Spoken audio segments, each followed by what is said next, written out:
पुढं लकी असतोय. तर मी हळदी कुंकवाला बायका सांगायला इकडं तिकडं फिरायला लागले. तर कशाचा हळदी कुंकू आहे सांगतेच मी तुम्हाला. या खरं या या या साड्या करायला. मी कुठे तयार झाले, तयार झाले नाही अजून, तयार व्हायचे. या 11:30 पर्यंत. मस्त आहे. मी अश्विनी सैसमय सिस्टर चॅनलमध्ये आपलं सर्वांचं खूप खूप स्वागत आहे. सकाळचे 11:15 वाजले. सकाळपासून ब्लॉग चालूच केला नाही, पण म्हटलं खूप गडबड. तर भाऊंनी गाडी आणली ना नवीन. तर काल ह्याने गेले होते का नाही, दिवसभर घरात नव्हते, तर पुण्याला गेले होते गाडी आणण्यासाठी भाऊन बरोबर वगैरे. तर भाऊंनी आता गाडी आणली. तर सगळ्या बायकांना फोन करायचं चालू आहे. आणि सकाळ सकाळी बायकांची इतकी गडबड असते ना, धुणं भांडी करायला बायका बाहेर असतात आणि फोन करून कोण लक्ष देत नाही. तसंच बिना चपलीचं पळत 2-3 घरं जाऊन सांगून आले. आणि लागलंच आरतीचं ताट पण घासून घेतलं आणि दिवे पण तयार केलेले आहेत. तर हे पण ना, एरवी आपल्या घरात किती घरचे नारळ असतात, पण नारळच नाही आता. तर ह्यांना पण 2 नारळ आणायला लावलं घरातून. आणि आता कोण 2-3 भाऊंचे मित्र वगैरे आले सध्या. बायका यांच्या अगोदर आधी त्यांना चहा ठेवते, त्यांचं भागवते, मग बायकांना ठेवते. नुसती गडबड. उठले. सई आहे घरी, पण सई जात नाही इकडे तिकडे, फिरत नाही. परी कसं दिवसभर सायकल चालवते, सायकल घेऊन सांगत फिरते. पण असू दे, काही ठीक नाही. माझी थोडी अपदा चालू आहे. मग अजून 2-3 मला फोन करायचे आहेत. म्हटलं तिकडून येता येता आता म्हटलं चला तुम्हाला बोलतं जावं. तर पलीकडच्या म्हणजे इकडं जे घर आहे तर तिकडं आईंना म्हटलं तुम्ही जाऊन स्वतः पटकन सांगून या. कारण की शेजारी स्वतः जाऊन सांगितल्याशिवाय म्हणजे एक बरं वाटतं. स्वतः जाऊन गेलेलं आणि तिथल्या इथं फोन केलेलं थोडंसं वेगळं पडतं. तर चला, शेगडीवर दूध तापायला ठेवलं होतं. चहा आवडत नाही.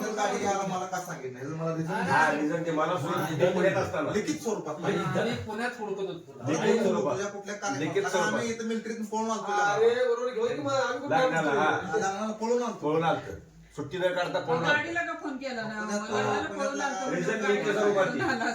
मी पुण्यात असताना तुम्हाला बोलला नाही. पुण्यात असताना बोलला नाही. काय 7 जण आहेत. तर ठेवते चहा.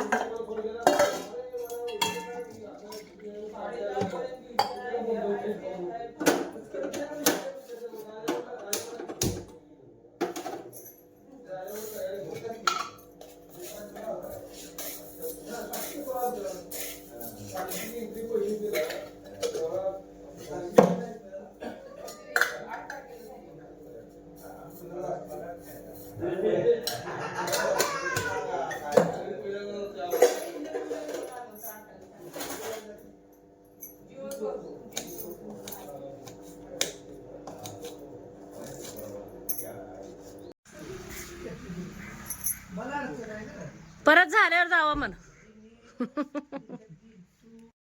बायका यायच्या अगोदर आल्याचा चहा ठेवला, म्हणजे भरपूर असं उकळून ठेवते. म्हणजे बायका आले का मग दूध वतायला येते. आणि लागेल तसं कपा धुवायचं काम चालू आहे. आणि सई व्हायला लागली. तयार झालं का? परी ग, परला लय आवडते असलं. असू दे, मी किती तेल लावले. माझ्या डोक्याला केसाला तेलच तेल आहे सोनू. असं त्याला काय, तेल पण लावणं डोक्याला गरजेचंच आहे. घाल पोनी नको, क्लचरच लाव. हाय असं तेल पण लावणं गरजे. असू दे रे, असू दे. तेल पण लावणं खूप असं गरजेचं आहे. हो, रेडी येतील बायका आता लगेच. बाहेर चटई हातरून घेतले. शाकू आजीला बोलवलं शेतातनं. सुना बी लागते त्या. आम्ही कसे याव? आत्या कधी आल्या त्या? जेवण करायला नागू म्हणला 5 मिनिटात. असं चटे हात धरले हो, तिकडे बसायला येते गारव्यात. किती या की खाली ठेवून तास झालाय मी. काय बाई, काय अवघडच आहे बाबा. होय सोनू. तर बायका पर एक यायला लागले त्या. तर म्हणलं आता किती उशीर. गॅस आल्याचा फ्लेवर उतरण्यासाठी मी तसं चालू ठेवले, माहिती आहे का? तो झाला का सोनू का? आवर लवकर. पाठीचं ताट आणि हे ते सगळं रेडी केले मी आधीच. चहा पण वतायचंय. काय काय सांगोलची यात्रा का हो? नको जाऊ, नको जाऊ, नको जाऊ. चला, आलेल्या बायकांना चहा देते. सोनाबाई, चहा देता का बाई? आता तांब्यात ओतणार आहे डायरेक्ट. तांब्यातनं ह्यात आणि आता कसं करणार आहे, आता बायका किमान 8-9 तर आल्यात बाहेर, तर एक एक एक एक एक चहा देऊन मी आता आवरून घेणार आहे. जसं येईल तसं द्यायचं, जास्तीचं का नाही, खाबरच आहे पण आपलं असते गडबड.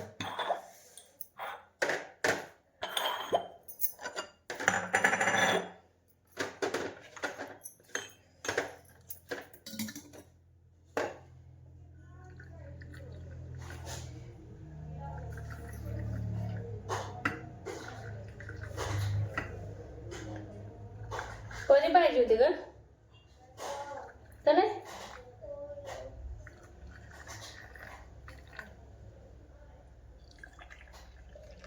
अजून 2 कप घेऊ का एक्स्ट्रा?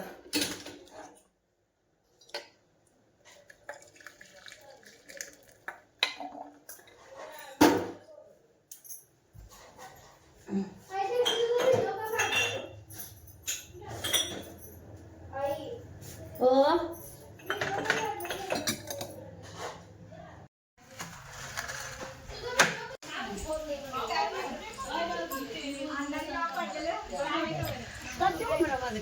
तुला काय चटई बदलल्या बायकांना फक्त बोलत आहे हे सुरका त्याच घडी पडते चिवळण पोर सगळे कुठे काय सांगा पण बघा आवाज घडी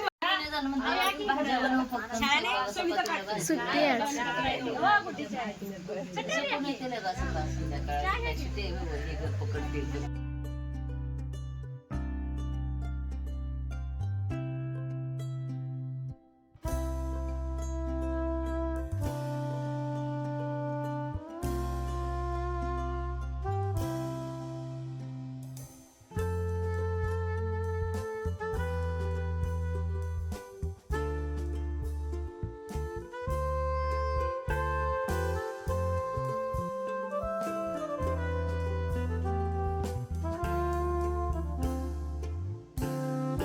तेवढंच त्यात 0 डबल.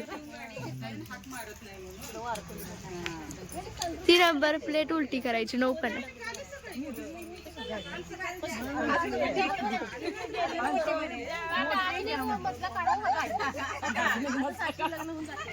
एकाच ठिकाणी जर भरपूर बायका जमल्या ना, इकड तिकडचे विषय, चेष्टा, मस्करी, आणि सकाळच्या वेळेस ना, म्हणजे आता थंडीमुळे थोडंसं लेटच कामं असतात, वाजलेत भरपूर, पण कुणाकुणाचे काय काय कामं होते, पण त्यातनं पण हळदी कुंकू बोलले की मग सगळे येतात.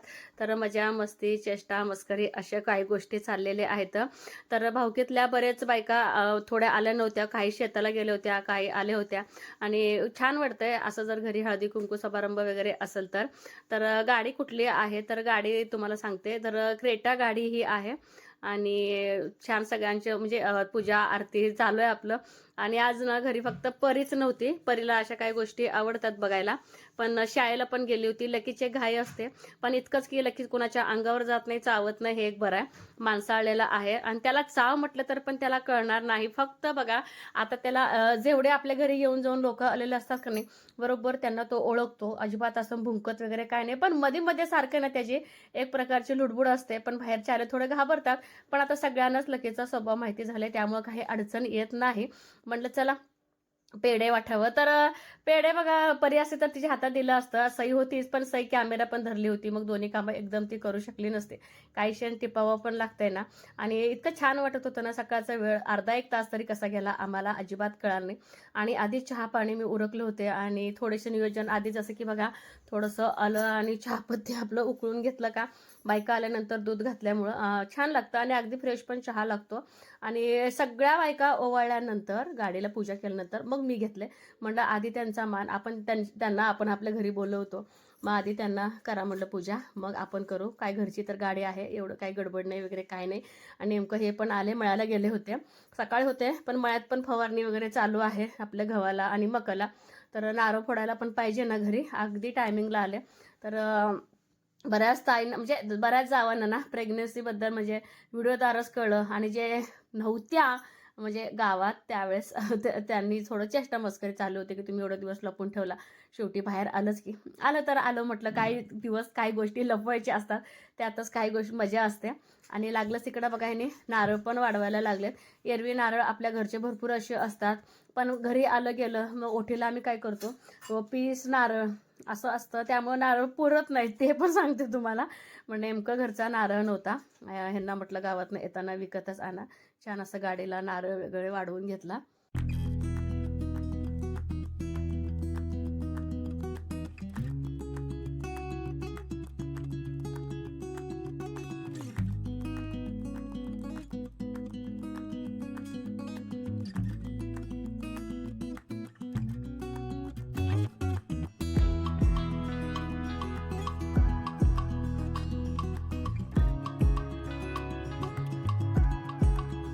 संध्याकाळचे बघा 4:45 वाजले. संध्याकाळची जी कामं असतात जसं की झाडून भांडी वगैरे ते सगळं आवरलं आणि आज दुपारी थोडं सुद्धा आराम झालेला नाही आहे.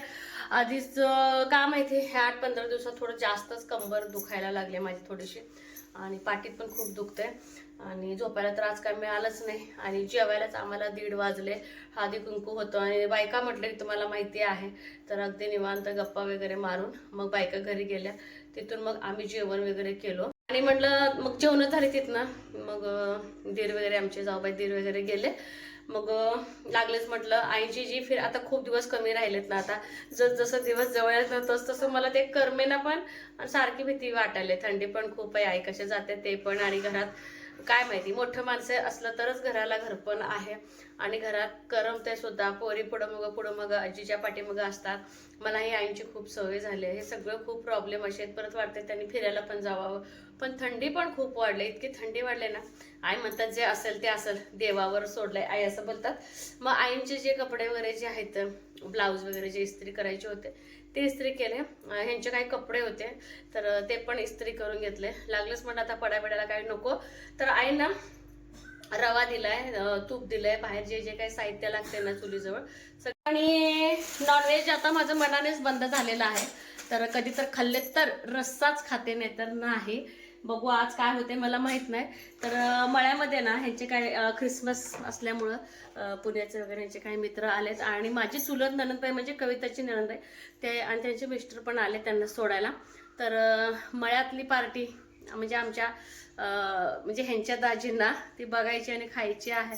तर मळ्यात मटण आणलंय म्हणून तर ह्यांनी पण घरला रस्सा खूप आवडतो तर ह्यांनी पण घरी पण थोडं देऊन गेलेत. तर असं आहे. तर बघू आता असे चूल पेटले तर नॉनव्हेज चुलीवर शिजवायचं का गॅसवरती बघू तर ते बघायचं आहे. आणि सकाळी जे गाडीला नारळ फोडले ते पण लागलंच म्हटलं आपलं बारीक करून घ्यावं. तर आईनं सगळं साहित्य दिलं. एक तयार चालू जसं की आज का रव्याचा लाडू करायचं नाही पण एक भाजून ठेवलेलं ऐकत नाही. आई बोलतात की नको तू भाजू जुन्या माणसाचं असते बघा किती जरी आपण जर चांगलं भाजलं ना मी अगदी चांगलं भाजत असते म्हणजे लाडू खूप चांगले होतात असं आईंचं मत आहे. तर त्यांची इच्छा आहे भाजू द्या. तर चांगले ना 2 किलो रव्याचे लाडू करायचे पण तीळ आणि रवा असं एक हळूहळू आमची कामं चालले. जास्त नसते हो काय नसते. खोकला यायला लागलाय काय अजून वाई खोकला या लागलाय काय थंडीमुळे येते सोडा. घरचं आपलं साजूक तूप भरपूर असं मी साठवले हाताला सगळा लागला बाबा. ही प्लेट देऊ काय ही मला ह्याला आणली होती खोबरं चिरायला. घ्या खोबरं आणलं होतं घ्या का बारकं प्लेट आणू हे देऊ का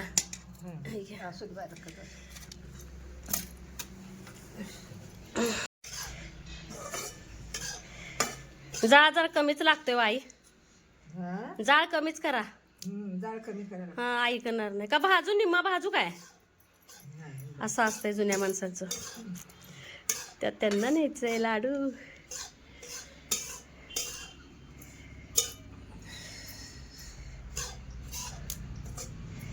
बारीक असल्यामुळं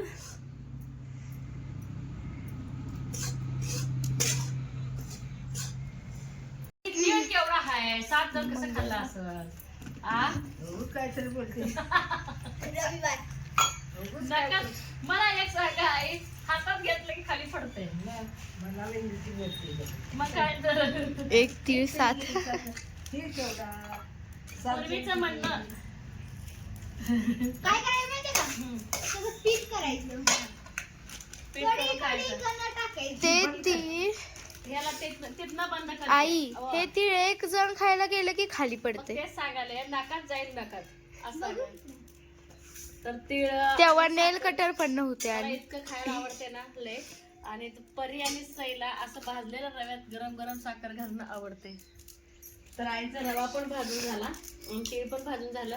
आणि मी लागलंच काय केलंय, उठबस करण्यापेक्षा आतमध्येच मटणाला फोडणी टाकले. मटणाचा रेसिपी वगैरे काही दाखवणार नाही.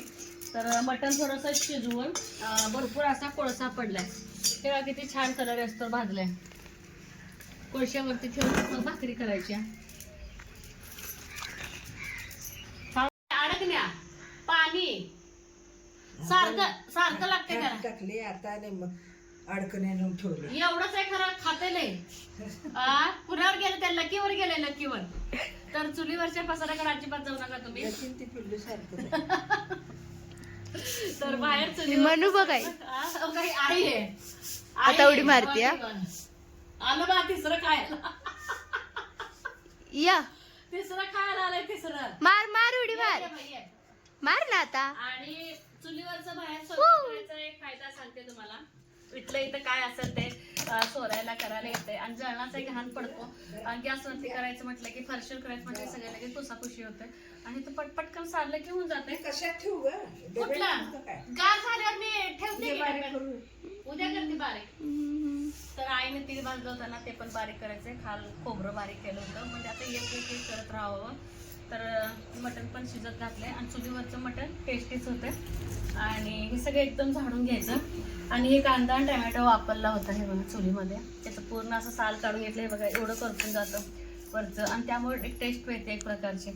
आणि ओलं खोबरं, आलं आणि लसूण हे सगळं मिक्स करून बारीक करून हा मसाला मी वापरणार आहे आणि नॉनव्हेजसाठी.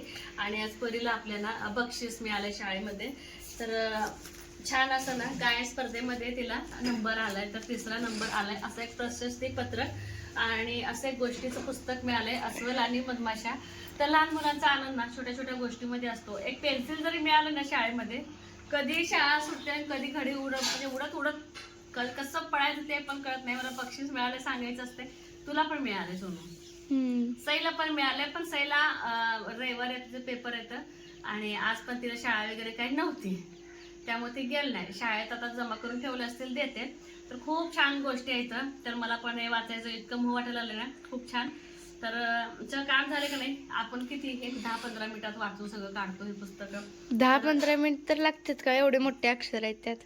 आहेत ग सावकाश 5 सावकाश. मिनिटात. मला म्हणले परी आई तुझ्यासाठी पुस्तक वाचणं खूप गरजेचं आहे, तू वाच. आणि माझ्या गोष्टीची पुस्तक गेल्या वर्षीची ह्याचे त्याचे. आणि गेल्या वर्षी खूप तिला बक्षीस मिळाले होते. माझे पहिलीपासूनचे तिचे पहिलीपासूनचे भरले असं. दोघी मुलींचे माझे बक्षीस जर म्हटलं अशा गोष्टी पुस्तक वगैरे तर चांगलं. ह्या वर्षीच परीनं जास्त भाग घेतला नाही आणि आम्ही ह्याच्यात असल्यामुळे आम्हाला पण घेऊ दिला नाही. बरेच यावर्षी कसं झालं सारखं जरा आजारी पण पडली पडापडी असं पण झालंय त्यामुळं नाही. पण ठीक आहे एवढंच. तर चला तर आता आम्हाला बाजरीची भाकरी पण बनवायचं आणि आईनं सईला वेगळी आपली ग्रेव्हीची मी भाजी बनवते. आणि सकाळचं मला हरभऱ्याची भाजी वगैरे माझं एकदम फेवरेट आहे. 3 दिवस झालं मी किती सकाळ संध्याकाळ खाते का नाही. सकाळ संध्याकाळ नुसतं हरभऱ्याची भाजीवर मला ताव आहे. अजून सुद्धा माझं मन भरलं नाही. आणि शेतातलं ताजं असल्यामुळं एक नंबर लागते खायला. हे सगळं आवडून भाकरी करायला घ्यायचं आहे आणि कोळसा काढायचा आणि हे पातेल तिकडे ठेवायचं. खूप सारं छान उपयोग होतो चुलीचा. तर चला इथेच व्हिडिओचा एंड करणार आहे. कसं वाटलं आजचा ब्लॉग हे मात्र सांगायला अजिबात विसरू नका. चॅनलवरती नवीन व्हिडिओ तर बघत राहा. लाईक शेअर सबस्क्राईब करायला अजिबात विसरू नका. बाय.